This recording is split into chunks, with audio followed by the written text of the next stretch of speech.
Ophelia sat in the dim glow of her study, the weight of her thoughts pressing against her chest like the hush before a storm. Her reply had been a risk, an act of defiance wrapped in careful words.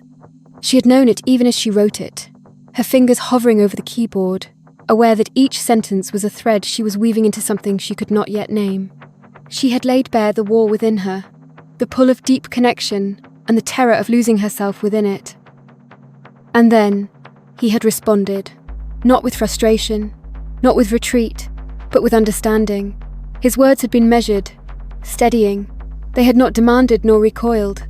They had simply been there, holding space for her tangled emotions, affirming the things she could barely admit to herself.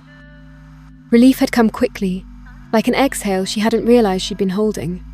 She had scrambled to reply, to assure him that she was still here, still moving toward him in whatever shape this connection would allow. The idea of losing it, losing him, had frightened her more than she wanted to acknowledge. And so, she had offered reassurances. Yes, they would still meet.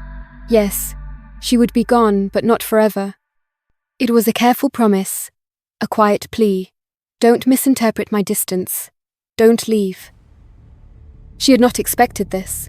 When she'd first met him, she had not imagined he would see her so clearly, nor that she would want to be seen. But he did, and she did. And therein lay the paradox.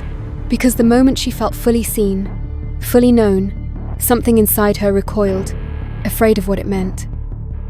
There had been a time when she had thought of herself as invulnerable, a woman who held herself apart, who needed no one. But now, she could not deny that there was a part of her that longed for connection, for understanding, for a presence that would not disappear when things became complicated. She had tested him. The email had been a test. She could admit that now, in the quiet. She had needed to see what he would do, if he would pull away, if he would grow frustrated with her tangled emotions, her hesitations, her inability to be sure of anything. But he had not. He had simply stood there, unwavering, his words offering both patience and reassurance. Ophelia traced the rim of her coffee cup, staring out the window into the darkness beyond. What now? Where did this lead? She knew what she wanted, but she was terrified of naming it. Naming things made them real. Naming things gave them power. She thought of his words. I want you to feel safe and comfortable in our friendship. And she believed him. She had spent too much time in spaces where safety was conditional, where affection came with unspoken debts. But this was different. This was steady. It did not push or demand. It simply was.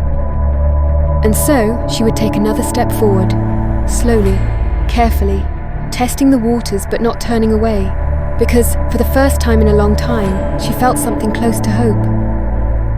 The war within her was far from over, but tonight, at least, she was willing to believe that she did not have to fight it alone.